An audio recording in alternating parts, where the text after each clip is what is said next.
I'd like to welcome everyone to this panel, which will give you an idea about what the Palestine strand of the Creative Interruptions project has been doing. So we have with us Paul Kellerman from Sheffield Palestine Cultural Exchange, who has been our community partner on the project.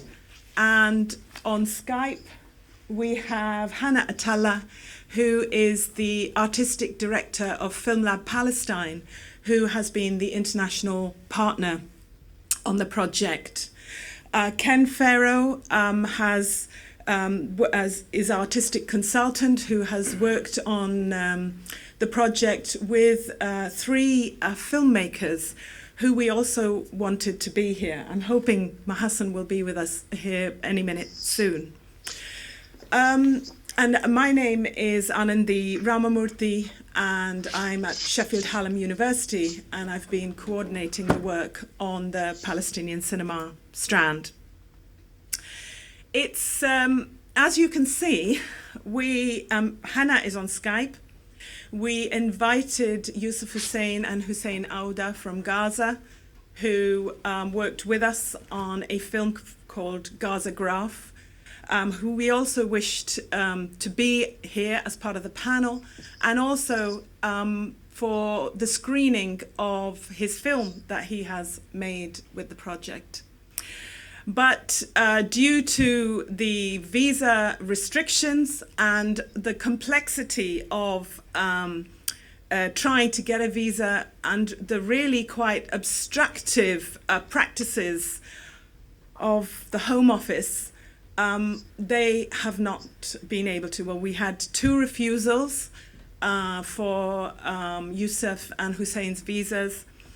And Hannah I never imagined there would be any issue about getting his visa, but things became complicated because when you are a Palestinian, your ID card is pretty central to an ability to travel at all. It's a very important kind of document, and as happens with all of us at times anyway, Hannah lost his ID card, I think it was in April.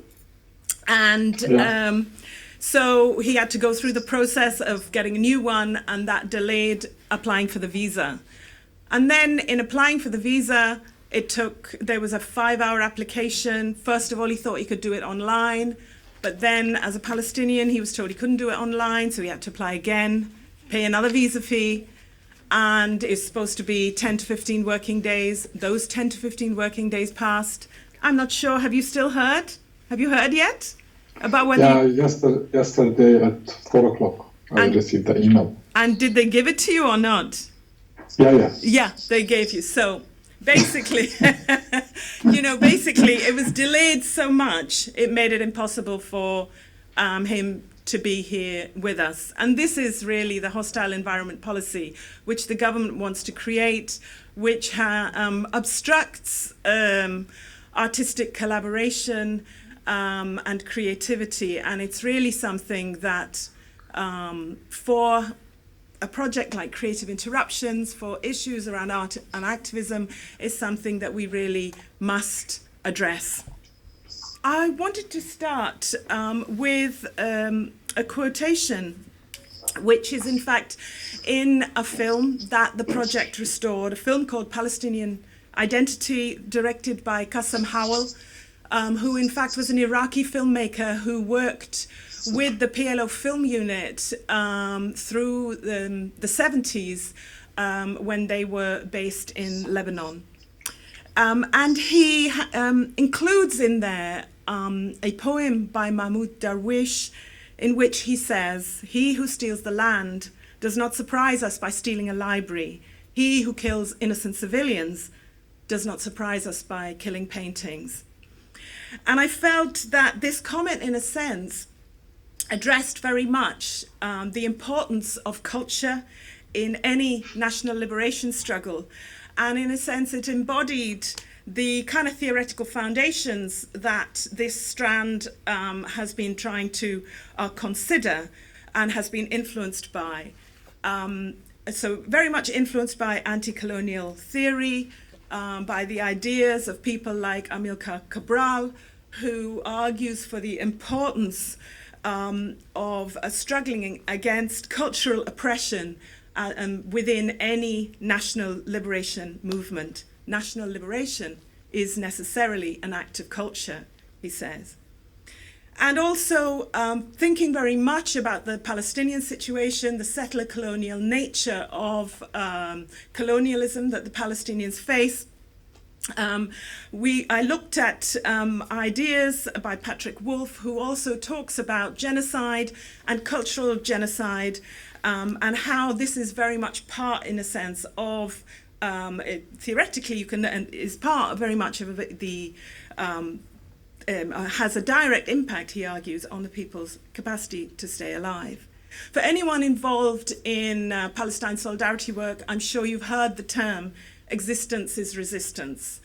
And this is something that is very much embodied, I think, within Palestinian life, the idea of trying to live a normal life, and by that I don't mean just existing, but live a normal life, educating yourself, taking part in cultural activities, producing those cultural activities, whatever they may be, taking part, carrying out business, doing whatever you need to do as part of a normal day-to-day life. This constitutes part of the Palestinian resistance. So these were kind of ideas that were very much embedded in us thinking about what is interruptive within Palestinian cinema. So you could in many senses say that any Palestinian film, just achieving and producing it is part of that resistance. So in developing the work that we did on the Strand, we were very much influenced by the interests of our community partners. And so I'm going to first of all ask Paul to speak about the way in, well, Paul is going to talk about the way in which the issues of Palestine and the way in which they're very often marginalised within popular culture in Britain. Okay, thank you.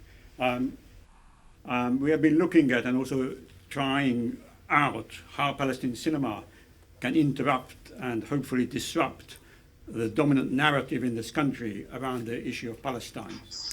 And without spending time now discussing on how to define Palestinian cinema, I will use a term for films which give expression to the Palestinian national experience, characterized by dispossession and occupation and by the consequent collective resistance. A central fact about Palestinian cinema is that despite the phenomenal flowering over the past 2 decades, it has a very marginal presence in the UK. They get shown mainly in art house cinemas and at film festivals, and even then, mostly at the instigation of solidarity activists. Palestinian cinema shares, of course, its marginalization with other non-US and non-UK films. According to the British Film Institute's statistical yearbook, only 2.3% of films released in the UK in 2017 were from outside the US and Europe. And of this 2.3%, more than half were from India. So just looking at the statistics, one could conclude that all non-European and non-US films are similarly marginalized, whether they are South Korean, Mexican, or Palestinian. There is nevertheless a difference. Palestinian cinema faces not only an indifference resulting from Eurocentrism, but a sense of it being against the grain, of it being discomforting, unsettling. There is a resistance to the Palestinian narrative that comes from a wariness, even a fear that it could stir up controversy, hostility, and even condemnation. So it is this hostility and erasure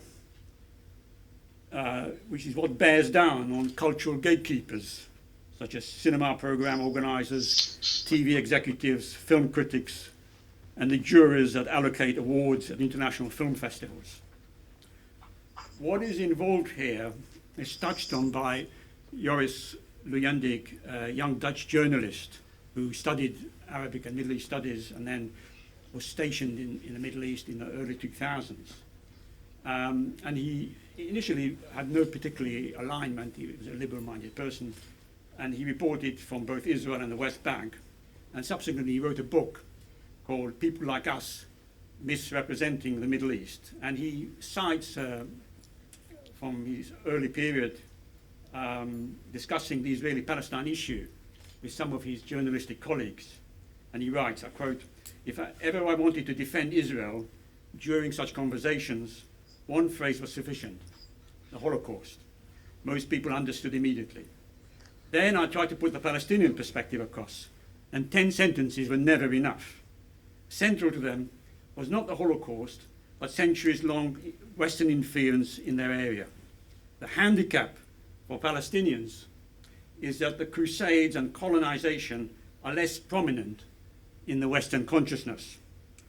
So the unequal, end of quote, unequal distribution, the understanding and compassion in the mainstream Western consciousness is not spontaneous or inevitable, as perhaps one might infer from what Lujandik writes there, but it is generated by politics. And the principal weapon in this politics has been the use of the Holocaust and the accusation of anti-Semitism, less to highlight Jewish suffering than to silence criticism of Israel. The Holocaust has not always had the emblematic position it has today in Britain. Its rise to prominence from the late 1960s is gradual, though it gathers pace in the 1990s. In 2001, the Guardian journalist and writer Anna Karf wrote of the Holocaust, in a dizzyingly short period, a 50-year near silence has turned into an omnipresent obsession. Now, just to give you a few brief indications of how this has operated, in 1994, Steven Spielberg's Schindler's List is released in the UK, and an organization called Holocaust Education Trust, which was headed by a lifelong Zionist Labour Party MP, Gabriel Janner, organized and helped to fund the sending of free copies of Spielberg's Schindler's List to every school's history department. Now, the significance of that is that this is a film that is a kind of documentary mode in black and white about a labor camp where a German capitalist used the concentration camp inmates for working. Of course, Jews were not only killed by the gas chamber, but they were also worked to death. But Schindler is shown as a kind of repentant Christian capitalist who decides to save the people that he's supposed to work to death. The film is in black and white, but it suddenly at the end is transformed to Israel, where survivors, living survivors, are shown to be paying tribute to Schindler's tomb in Israel. So Israel is depicted as the kind of final redemption for the Jewish suffering. It is estimated that 25%, due to this promotion of the film, it was estimated 25% of the British population has seen this film. In 2001, under David Blunkett as Education Minister, the new history syllabus, national syllabus, Key Stage 3, that's for 11 to 14-year-olds, the Holocaust was stipulated as the only mandatory topic in the syllabus. It was mandatory already in 1991, it became then, but at that time it was classed along with World War II, World War I, and the Cold War as compulsory. In 2001, it becomes the only compulsory topic under the theme of challenges to Britain, Europe, and the wider world. Other topics include the slave trade and the British Empire, but these were optional. In 1998, Tony Blair President Clinton and the Swedish Prime Minister Göran Persson launched what subsequently became the International Holocaust Memorial Alliance in order to promote consciousness of the Holocaust. And the following year, Blair announced an annual Holocaust Memorial Day on the 27th of January, which is when Auschwitz was liberated. And for 2018, the Holocaust Memorial Day Trust reported that over 11,000 events took place around the country under that Holocaust Memorial Day event. Now finally, just to give you some context, last month Theresa May reiterated the government's support to build a National Holocaust Memorial Education Centre next to the Houses of Parliament. That was just last month. Of course, there's already a permanent Holocaust exhibition at the Imperial War Museum, which was opened in 2000. Now, by contrast, there's not a single museum in the UK dedicated to the British Empire. And in April this year, so just a few weeks before May announced the building of a National Holocaust Memorial Education Centre, the government made clear that they would not, they regretted the massacre at Amritsar in India, the centenary of it, which was in this year, but there would be no apology for it. Now, the issue, of course, is not that the Holocaust is taught and commemorated. Its historical significance clearly justifies that. And there's overwhelming historical evidence that the primary target of the Nazi persecution were the Jews. There were, of course, other groups who were also persecuted. The ideological exploitation of the Holocaust comes through separating the Nazi persecution and extermination of the Jews from the history of imperialism. Neither racism, nor eugenics, nor forced labor, nor ethnic extermination began with Nazism. As Patrick Wolf has written, Jews came relatively late to race, or rather, race came late to the Jews. Through colonial practice, a doctrine devised to rank subjugated people from outside of Europe became discursively available to be redirected inwards onto emancipated European Jews. And of course, a number of other historians have made this point. This is not a minority point in academic history, that Nazism was a manifestation of imperialism. Hannah Arendt, not a Marxist writer, but a liberal writer, made this point in her book, The Origins of Totalitarianism, which was written in the late 50s. I want to end by an example in the way in which this political culture that I tried to sketch in relation to Palestine in this country is acted out by its gatekeepers in relation to Palestinian films. In a 2017 film, In Between, by a Palestinian filmmaker, Maysalun Hamoud, who lives in Israel and received Israeli funding for the film, met with considerable critical acclaim. And at the Cannes Festival, the film won the Women in Motion Young Talents Award. The film tells a story about three Palestinian women who share an apartment in Tel Aviv. One is a modern, liberal-minded professional, another is a DJ and a gay woman, and the third is a religiously conservative Muslim woman. The story revolves around the contradiction between traditionalism and modernity. The women are shown pitted against the conservative norms of Palestinian society. The driving force of the film is therefore the conflict internal to Palestinian society. This is how Frank Kermode, the Observer's film critic, commented on the film. Hamoud, the filmmaker, identifies herself as part of a new wave of realist Palestinian cinema, looking beyond the conflicts in the West Bank and Gaza and putting women proudly center stage.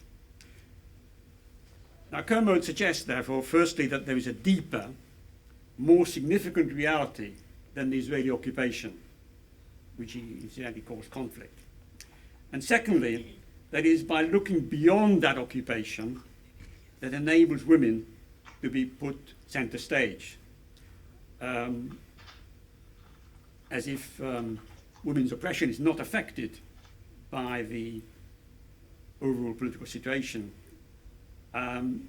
which is of course why the women are in Tel Aviv, a fact that Kermode never questions. Why should 3 Palestinian women be in Tel Aviv, if not for the fact that their economy is not viable?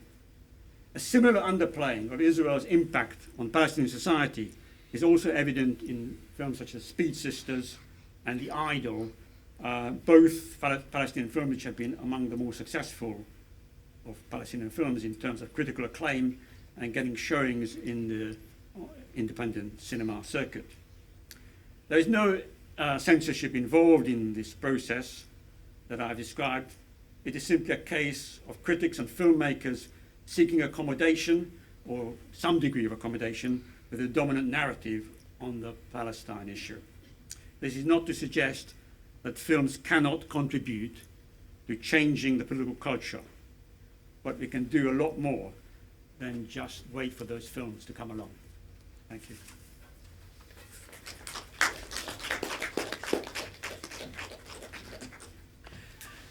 Okay, so Paul has given us a kind of an impression of some of the issues that face us when speaking about Palestine. Film Lab Palestine has been concerned to try to develop the Palestinian production of films. And before I speak any further, I'm going to ask Hannah to, do I just click on this? Okay. I'm going to ask Hannah to speak about Film Lab Palestine and how it started, what they were trying to do, and how the organization has developed and the concerns have changed and some of the difficulties that they've faced in the process of their work over the last 5 years or so. Okay, thank you, Anandi.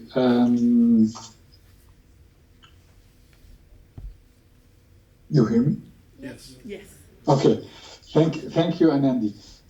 Film Lab Palestine established in 2014 officially as an organization, non-profit organization, but the idea, we begin think about it from like 2009 during a project called documentation for the Palestinian narrative in the refugee camp in Jordan called Talbiya refugee camp. When we have there produced short films that to keep the old generation stories and to teach a young generation how to tell their own stories from their perspective. Because as we know, most of the refugee camps that journalists or filmmakers, they're coming from outside to produce images about them and to tell the stories which they find there.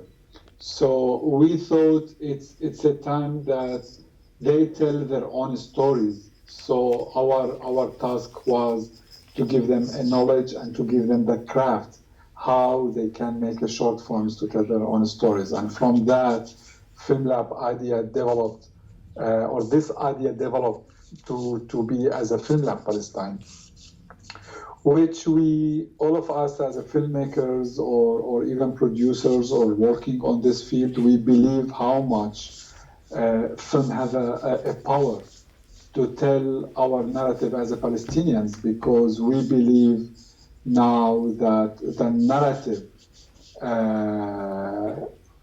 it's really important, and who tell the narrative and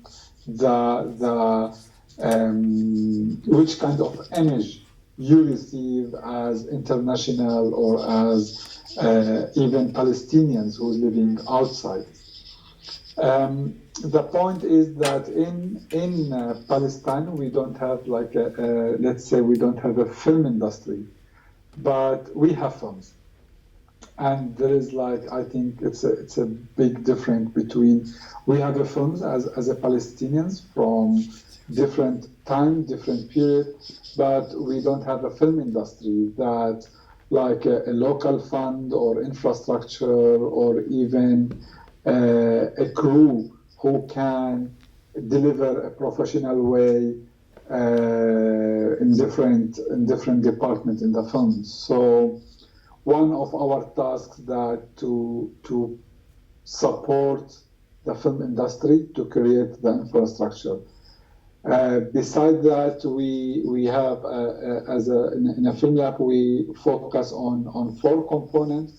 One of the component is capacity building, that we give workshops for filmmakers who's really interested to be in the film field.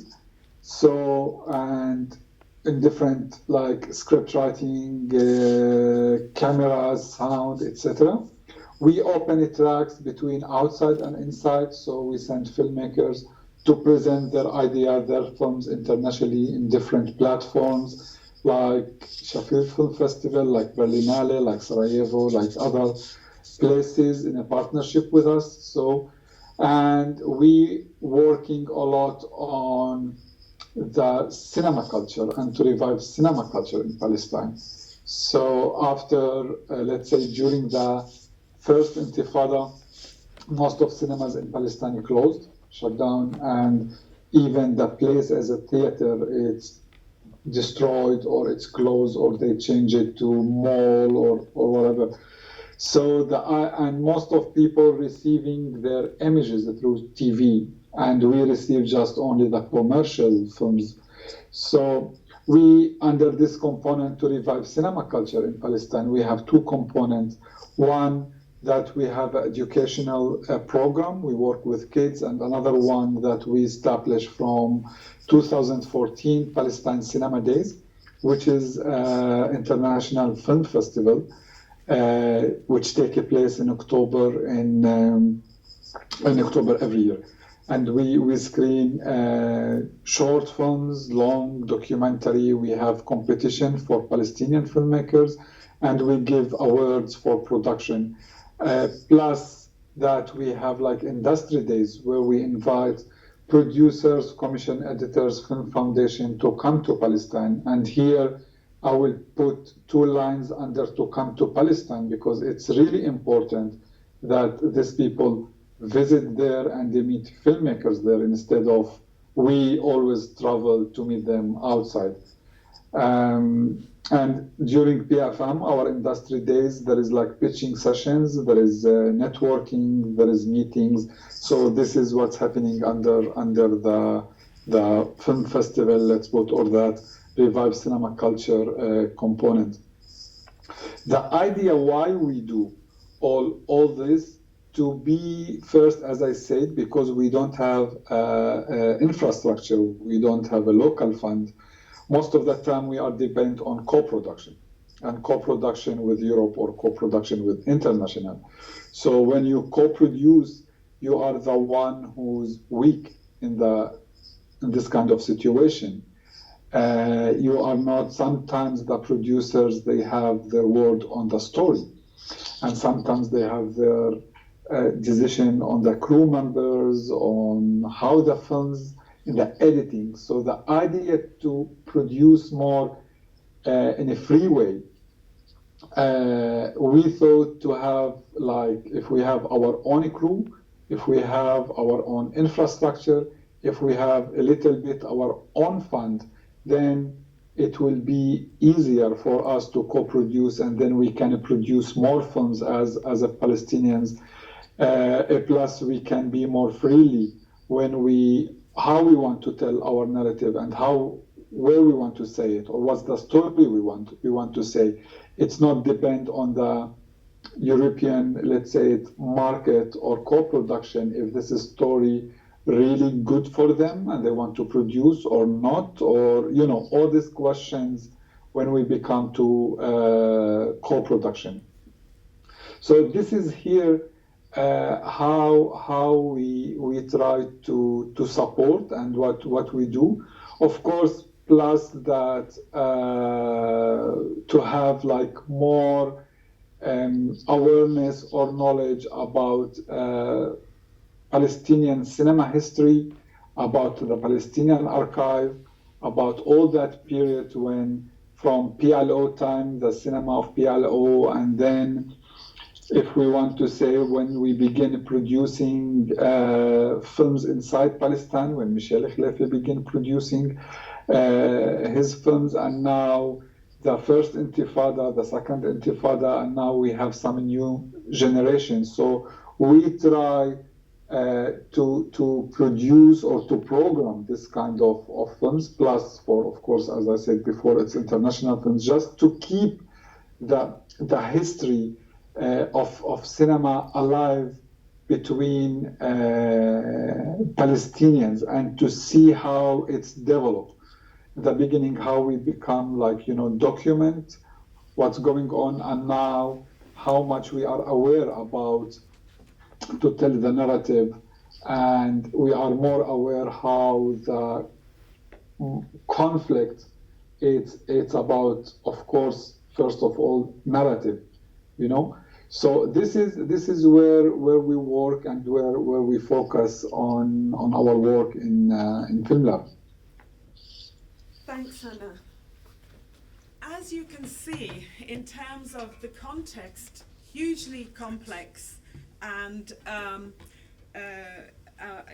both in terms of screening films here and also in terms of the production side of issues for Palestinians.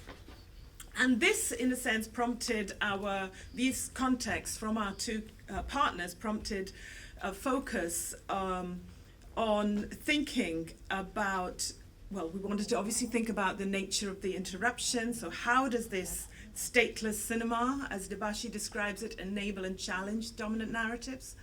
And in order to do this, we felt that in the UK, we need to think about how the cinema is received and understood by its audience. And also thinking about the film context in Palestine, if we're going to see how this actually works, we have to understand this context of production that Hannah has described, and what obstacles are being creatively overcome. So how is this actually happening? So one of the first things we did was we started to screen films to begin with, Sheffield and Manchester. Cinema Palestino, that had already been established by Sheffield Palestine Cultural Exchange, had a relationship with the showroom, and we've helped to consolidate that. We've also started to screen films at home in Manchester, where there was a much smaller presence, and we also screened films in community centres to try to understand how people understood the cinema, and also some of the problems that were encountered in actually screening the films. We wanted to think about, in terms of thinking about the impact, we started off with the notion and the idea of spectators as people that are active, influenced by Rancière's ideas in terms of this. So in a sense, it requires the spectator to interpret, to be part of the process for anything to be interruptive. If the text is there and it's not screened and shared and discussed, it's not going to work. And in fact, when the first film that was screened at home in Manchester, we didn't have space to have a discussion. They just scheduled the film. And this was 3,000 nights. But we did a survey to see what people thought about it. And a comment that people came out of the cinema, a very powerful film by Maim Masri, came out of the cinema and they said, we should have had a discussion after this film. So there was a demand from the audience, in fact, to have discussions. And since then, the films that we have been involved with in programming with Home, we've always had some kind of a discussion. So influenced by that, and influenced as well by the sort of like the kind of the third cinema ideas, the notion of this imperfect cinema, and the audience very much working to uncover and think about the problems that it's raised. When we consider the issues that Hannah was raising, the problems of infrastructure, and also I went to cinema days for the last 2 years, talking to filmmakers about these issues of the problems with co-production grants, the kinds of restrictions that end up getting imposed on filmmakers as a consequence, the dominance of NGO funding after the Oslo Accords, issues of fragmentation, constant uncertainty, and these issues of infrastructure. What became clear is that the short film within the Palestinian cinema context is a really important form of diversifying expression and understanding the range of creative talent in Palestine. And these films, they tend to get screened at festivals, and then they don't really have a life. So we thought maybe we can do something with these films. And so on the 70th year of the Nakba last year, we put together a series of films, 3 that were directly related, if you like, to the Nakba, and 1 an animation, which kind of in 5 minutes gave you the story of a Nakba in terms of someone occupying a house, called House by Ahmed Saleh. Another one which was like an oral history, because that recording of oral histories is very important, by Sahira Derbas, which documented an old man that had been in Deir Yassin, a village that was cleared in 1948, and the impact of that expulsion actually led to many other villages sort of fleeing because of the fear of violence. And so we screened that, and then there was another more recent one about someone using Google Maps trying to return, and in fact you can see that picture there. The rest of them, we wanted to talk about the Nakba, the catastrophe, as something that in Palestinian terms is ongoing. And so we then had a series of 5 films from a project that had been carried out 20 years after Oslo, with filmmakers reflecting on the impact of Oslo, and then a final one that was kind of impactful on the incarceration of children. We liaised, and we wanted to make sure that we did this in a sustainable way, and that the filmmakers, in a very nominal way, were paid for their films, for the screening of their films. And so we liaised across 3 different cities, and screened in 3 different cities. It was incredibly well received. I've just got 3 in green. You can see 3 comments by audience members. There were dozens. And we, in fact, Cinema for All, which is the organization that works with film clubs, have taken this shorts program, and it will be available for film clubs throughout the country for the next 2 years. So this is like a kind of a great breakthrough. And in fact, as a result of liaising with Cinema for All, they've also got 3,000 nights on their list, and we're hoping that we will continue to collaborate with them to keep a presence of Palestinian cinema on their list. So this was the first one. It was really successful. Gave people kind of quite a wide, there was animation, there was your standard documentary, your oral histories, little short fiction pieces. So it was very, very mixed range of films there. So we decided that we wanted to try and do this again. The shorts program seemed to work well.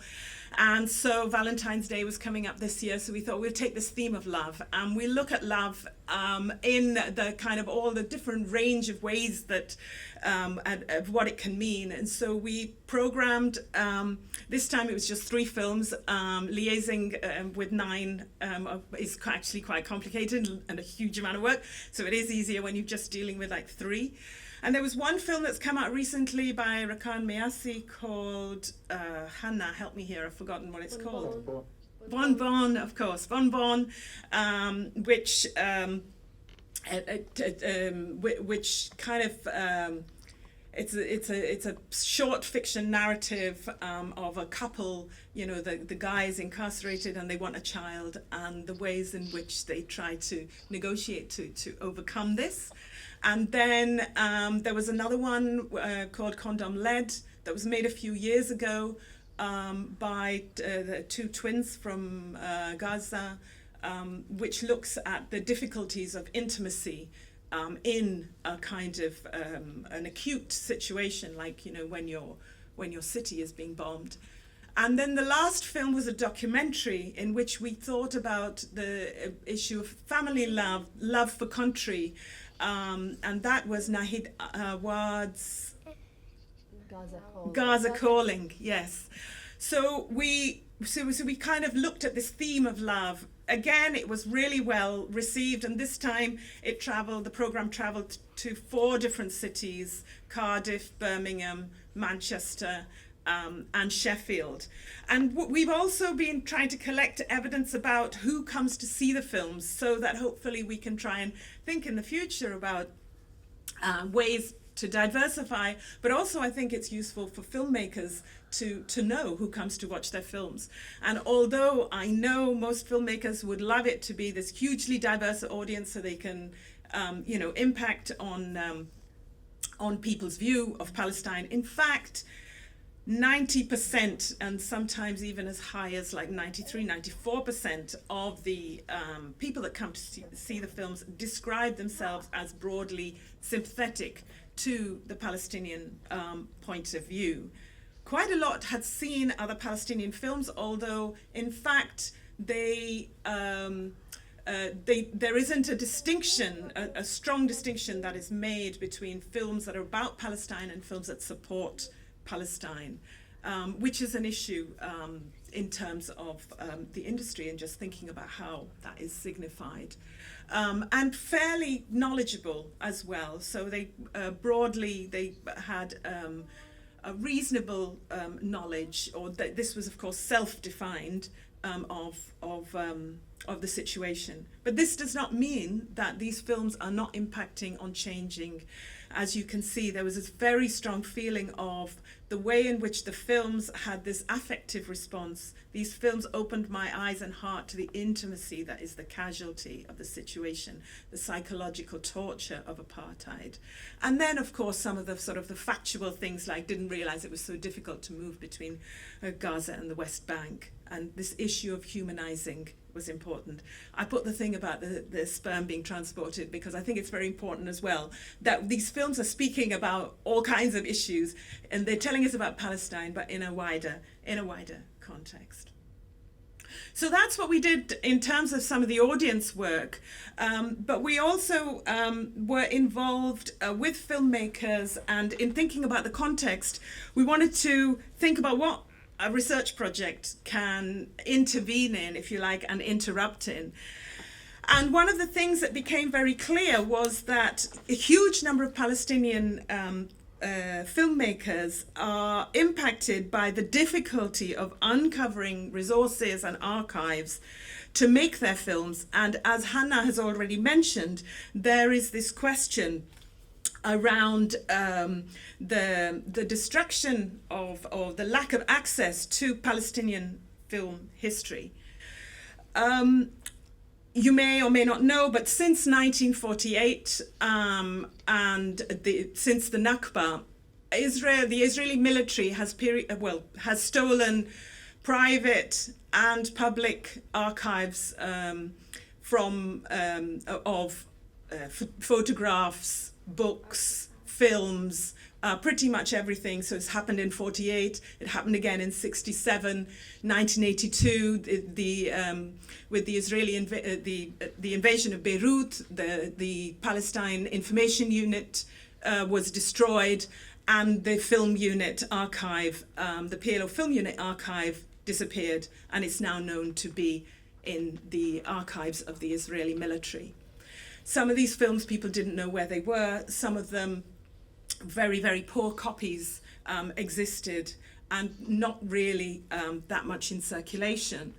So we decided, again, this was the 70th year of the Nakba, to restore and put out again to the public 5 films from the period of the Palestinian revolution, in order to bring back into circulation and, in a sense, into a consciousness, film history consciousness, these films. We had an amazing response. They've been screened internationally: France, the US, Morocco, Germany, obviously the UK, and in Palestine. So really incredible sort of interest in the films. I'm just going to show you this very short clip. How do I do this? Do I just click on it? Yeah. This very short clip of the restoration of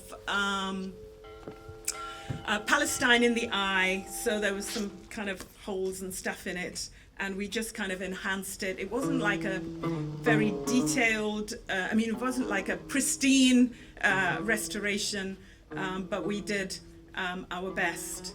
And it was screened at the ICA as part of the London Palestine Film Festival, along with the other films.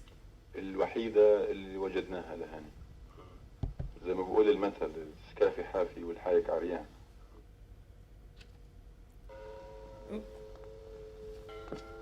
Sorry.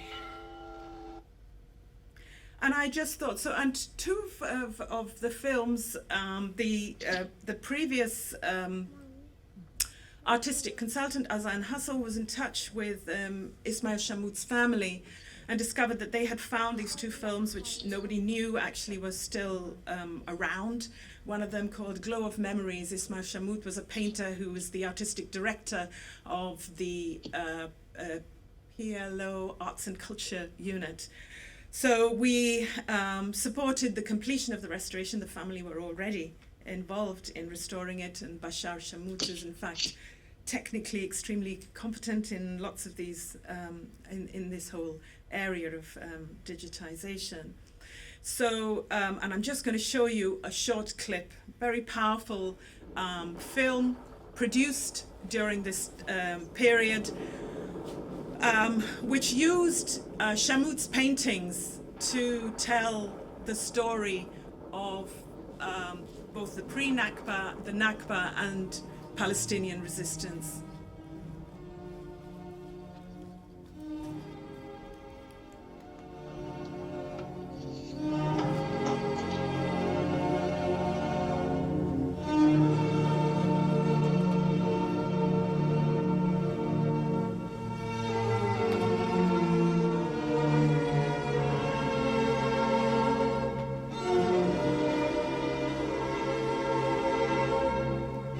Okay, I've just realised we've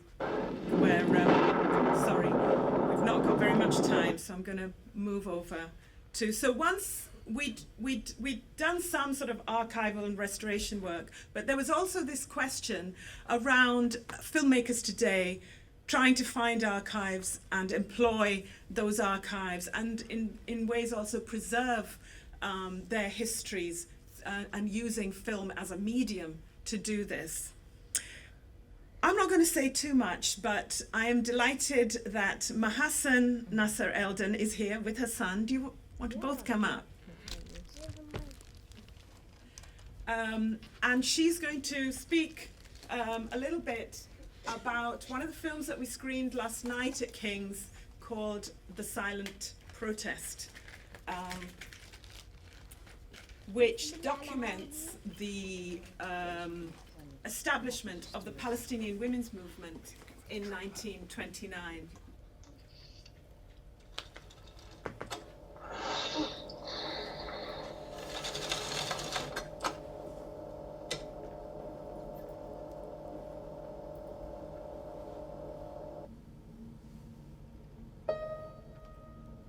البلاد في فوضى عارمة. العام 1929 أوشك على الانتهاء. الأحداث التي شهدناها في الآونة الأخيرة ستبقى محفورة في ذاكرتنا.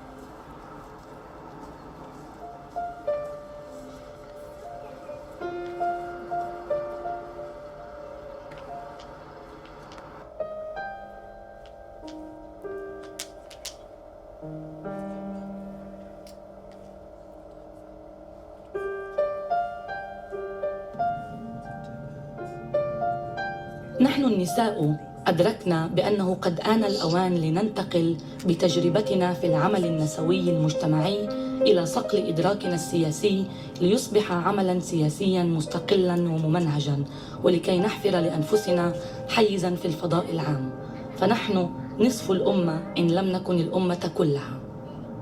وجهتنا كانت القدس ومن كل أنحاء البلاد لنعقد مؤتمراً نعلن فيه للعالم عن تأسيس حركتنا. كان ذلك في 26 تشرين الأول من العام 1929.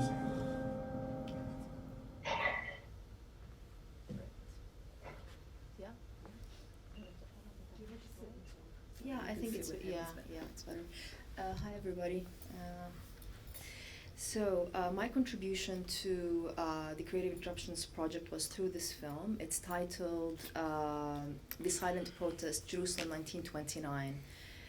And through this piece, I documented a day in the life of the Palestinian women's movement before 1948.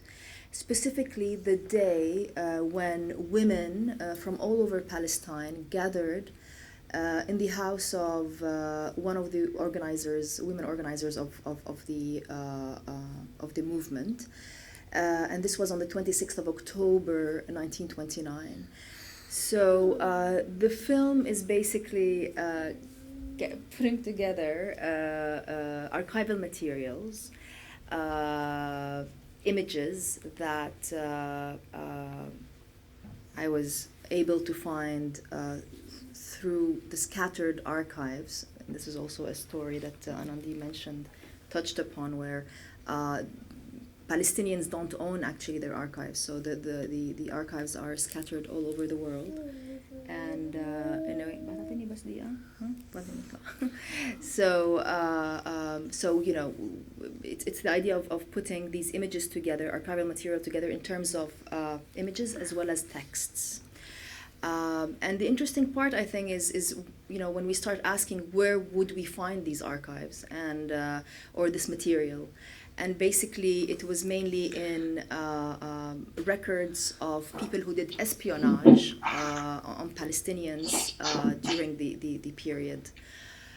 So the point here is that, you know, even when you find these archives that are scattered all over the world, it's not easy to access them, because you also need to teach yourself how to what words that you will be using to start your search in the archive. So it's not as easy and as direct as going and saying, you know, Palestinian women before 1948 or the Palestinian women's movement, because your research would become would not be viable through that approach.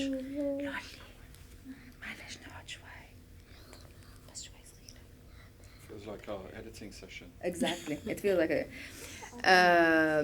So I mean, yeah, and then the story is put together through also the point of view of today, because at the end of the day, you know, why would you want to make a historical film without it being relevant to the life that we live today, and especially, you know, women's contexts and women's struggles today.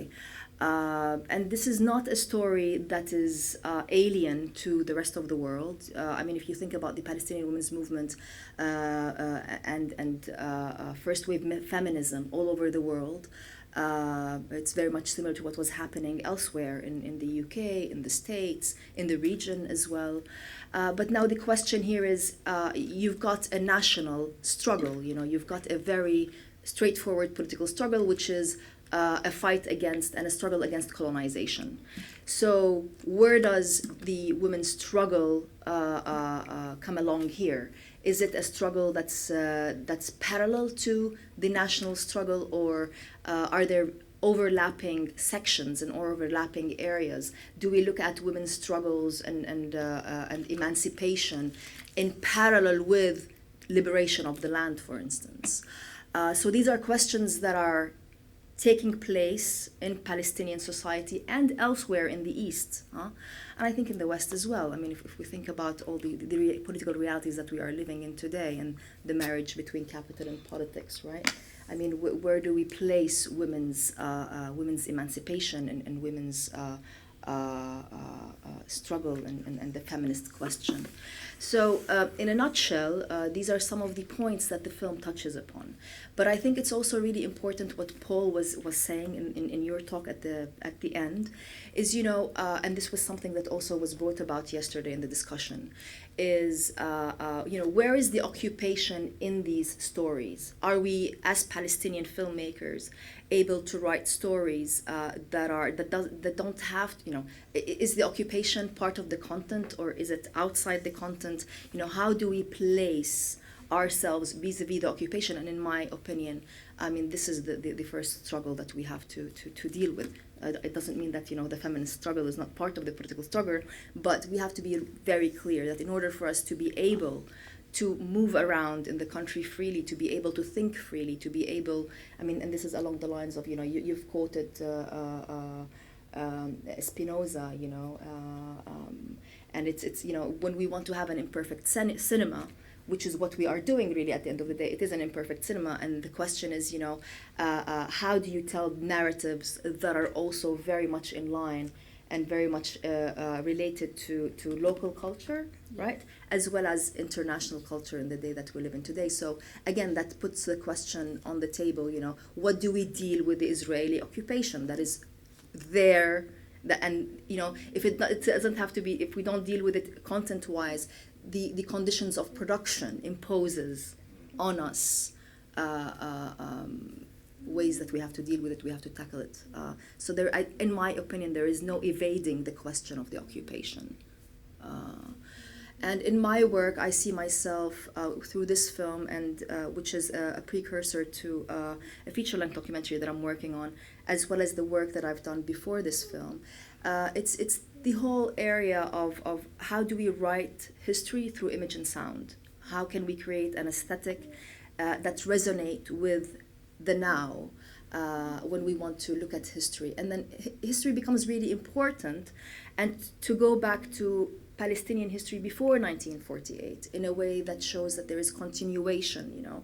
The Nakba happened, yes, it was a very abrupt, a very oppressive event in the culture, you know, the cultural, political, and social history of Palestine. But this does not mean that we cannot look beyond this as a continuation for today. Sorry, and this is my son who's... So, are you going to try and... Yep. You're going to screen his trailer first? As Anandi mentioned earlier, I was brought on as an arts consultant to work with Mahasan, with Yusuf Hussein, and with Salim. I think what I've noticed, which is very important, is this concept of two very strong elements for the three films. One is this idea of image as resistance, and that the image has a power in itself which speaks for itself without the word. And I think that's very strong in Mahasan's film, which I would recommend that you see. There's one particular moment, it's a shot of some clouds behind a hill and a tree, where you talk about the martyrs, the women who had martyred in the struggle, which is very, very powerful and speaks very strongly as an image. And the other thing is the importance of not just archive, but of collective memory. The idea of a collective memory that has to be recorded. And any people in struggle know the importance of this, of making these kind of films where we look at facts and history which aren't really spoken about. And the idea that there was a protest in Jerusalem in 1929 of a strong feminist movement is very, very important for people today to be aware of that. So they're the two main elements, the image of resistance and the idea of collective memory. Unfortunately, Yusuf was prevented from coming to join us today. He tried several times to get a visa and wasn't allowed. So I'm going to do a couple of things. One is first show the trailer for his very strong and moving film called Gazagraph, which is a history of photography and photographers in Gaza from the mid 19th century. And then he sent us a message that he would like us to play to you.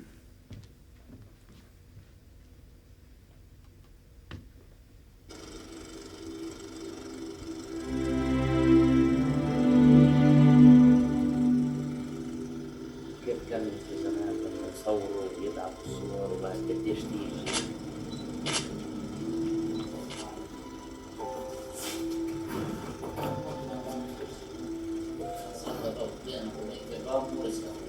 ما يكون بشكل وين سيجارتي؟ مشكلة نصور بالتالي من الصفر تحكي لي انا هذا الكاميرا الأقدم واللي كان سيدي يستخدمها. احنا كنا 5 مصورين وانا كنت لمؤاخذة اصغر الاولاد فيهم. قلنا الشاب بقى فيك وطلع عدسة الكاميرا من ايده حتى ما يشوفنيش الجيش في الوقت هذا خطأ. لما بدت الانتفاضة اختلفت كل المعايير. كان أشهر مصور أرمني موجود في غزة. بدك تشوف تاريخ الصورة يوسف بدك تروح تبحث عن ورثتهم.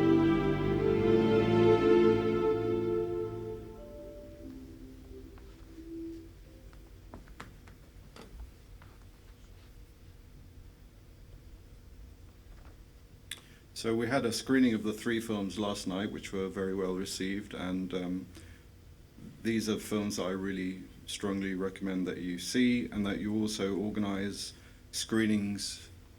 As Anandi said, the importance of the discussion after the cinema, after the film, is crucial to this kind of filmmaking. Yusuf sent us this very, very brief message, which I'll play for you now. مرحبا، بتشكركم على حضوركم. بديش احكي لكم عن الفيلم بيحكي اللي نفسي احكيه وبتمنى ينال اعجابكم.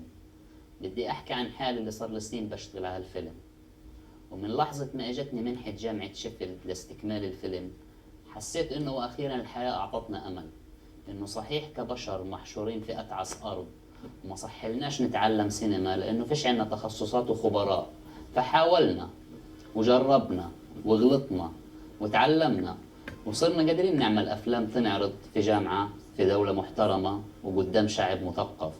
ولما خلصت الفيلم كنت بستنى اللحظة اللي أكون فيها بينكم وأراقب ردود أفعالكم وأنتوا بتحضروا الفيلم في سينما اللي طول عمرنا بنحلم نروح على سينما لأنه فيش عنا سينما. بس للأسف السفارة رفضت تمنحني الفيزا، خايفين إنه تعجبني حياة البشر الطبيعيين في الدول المحترمة وما أرجعش على بلادي. حاولت مرة تانية ورفضوا، وراح أحاول مرة ثالثة ورابعة وخامسة لحد ما أشوف فيلمي بينعرض قدام الجمهور، أسمعه وأناقشه وأرجع على بلادي أعمل فيلم جديد.